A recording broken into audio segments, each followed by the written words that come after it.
Hello then. I've posted a video on TAD about a year ago with a lot more content than this one, but I won't include any CDs or 45s, which I have.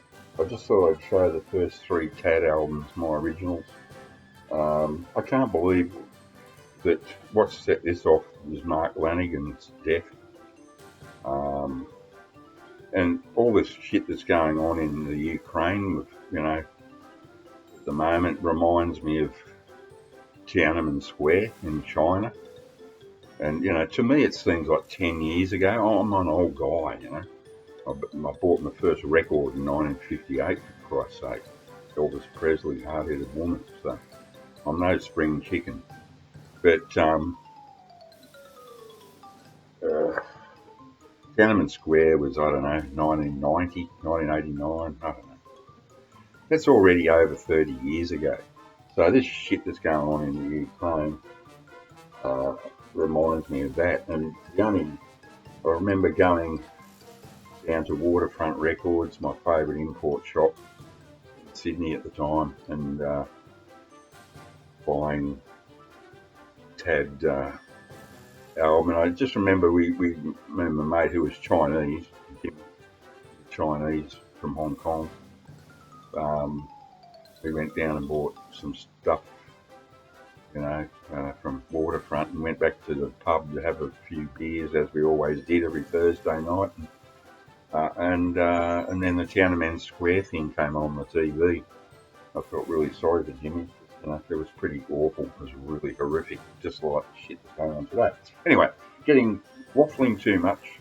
I'll just show the first three TAD albums.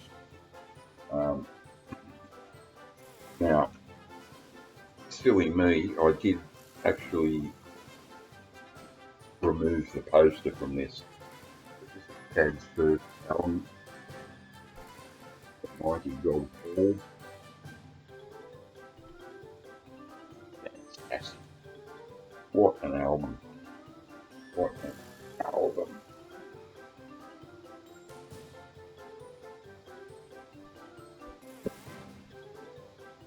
Limited gatefold edition of 2000, yeah. Oh well.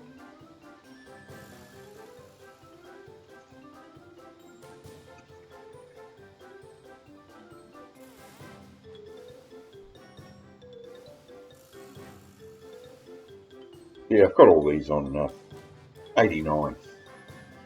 First album. Side 1, Judas.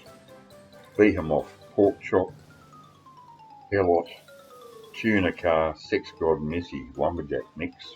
Side 2, Jesus. Cyanide Bath, Boiler Room, Satan's Chainsaw, Hollow Man and Nickel Belt. Recorded by Jack Endino, Reciprocal Recording, Seattle. Steve Wide, bongos, washboard, vocal stylings. Kurt Danielson, washtub, Homolite, harmonica, vocal stylings. Gary Thorstenson, dobro. This is a joke. Lead banjo, man. Fucking hell. Chad Doyle, banjo, barking, and 50-pound sledgehammer. So that's the instruments TAD play. And I'll tell you what, it sounds like they're playing sledgehammers on this one. This is their first, and I suppose their album in a way. Then again, that's pretty difficult. I'll do that later. Pretty difficult thing to say, really, because all the follow up, Salt Whip.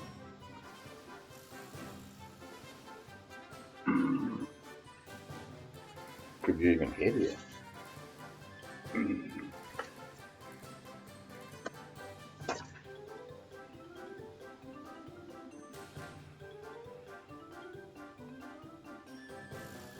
Sub Pop.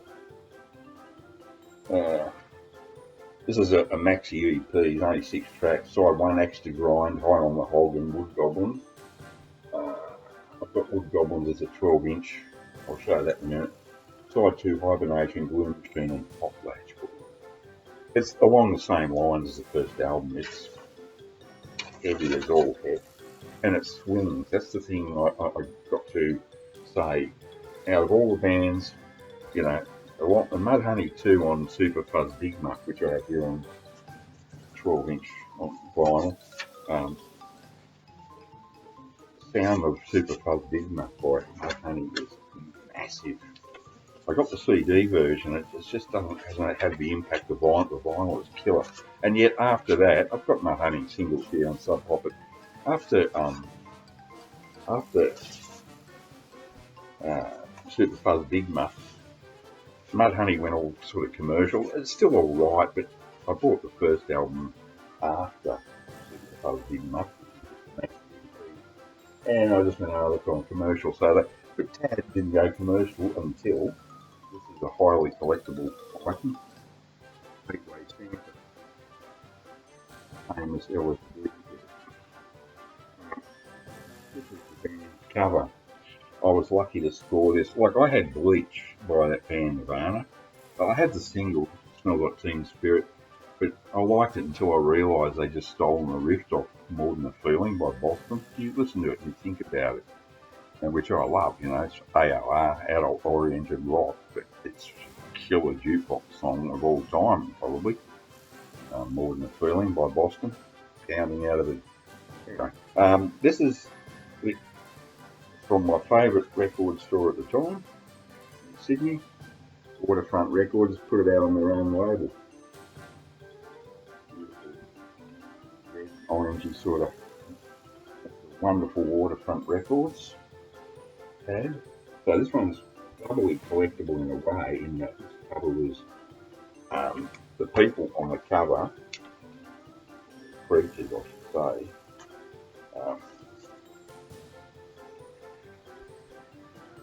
just happened to walk by a record store one day and saw themselves on the cover of a Tad album. I would be honoured. And these arseholes have become born again Christians. You know, they should have stayed, you know, died of their drug overdoses. That's got some sort of meaning. But there you have it. So this was removed. Side 1, Jinx, Giant Killer, Wired God, Delinquent, Hedgehog, Flame Tavern, and Trash Truck. Side 2, Stumbling Man, Jack Pepsi. I got the rare CD of that single, which was banned because they used the Pepsi logo. Candy, which is like a real sort of pop, like bubblegum. 3D Witch Hunt, Crane's Cafe, and Plague Years. Recorded at Smart Studios, Madison, Wisconsin. Produced by Butch Vig. There's a name to remember. All proceeds go to the Dick Johnson Legal Defence Fund, care of Waterfront, Sydney South 2000. And this is on Damp 153. I actually used to work for a photo studio, and I did some of the printing for the photographs for the covers of the Waterfront records. Australian releases. Smelly Tones was one I remember, of a super band called Smelly Tones. I did the prints, you know, for the album cover. But happy, wonderful days. This is really when I just lost interest after the 90s, really. You know, I'm 71 for fuck's sake, you know. So I was already late 30s, early 40s when I was into this, and I was into it, really into it. This is just, it's got the swing, you know. This is almost like a commercial album compared with the first two, and yet it's still all hell. You know, heavier than heavy metal, and it's melodic. It's everything. This is the best band out of Seattle, in my opinion. I got no. I bought. That's what I was going to say. I'm waffling. I went to Waterfront, their first store there. They moved a couple of times, and I did buy Bleach by that band Nirvana, only because it was on Sub Pop. And see, in those days, you got to remember, there's no internet. There was nothing in Sydney, Australia. We had 2 or 3 really good import shops, but you were relying upon what they imported. And the only way you knew about a lot of this was MTV was a blessing in a way, because we would never have heard of most of these bands without seeing them on MTV. So I bought Bleach on an impulse, and then I played it once and I didn't like it at all. And it was the very first, highly collectible now. It's the first, sub pop version of Bleach by Nirvana. I think I played it once.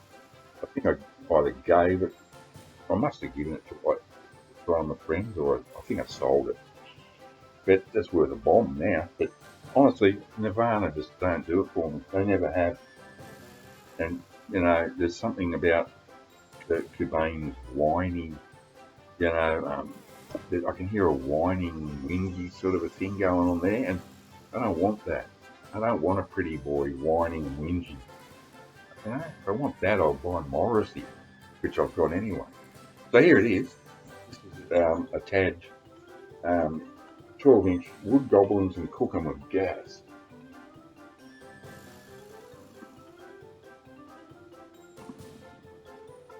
Great. Oh, I love 12-inch singles. The sound of a 12-inch single is the best sound you will ever hear. And I have got another 12-inch single Tad here somewhere. In my old age, I put things, like in the fridge and in the microwave instead of filing them away. And this is the back cut off.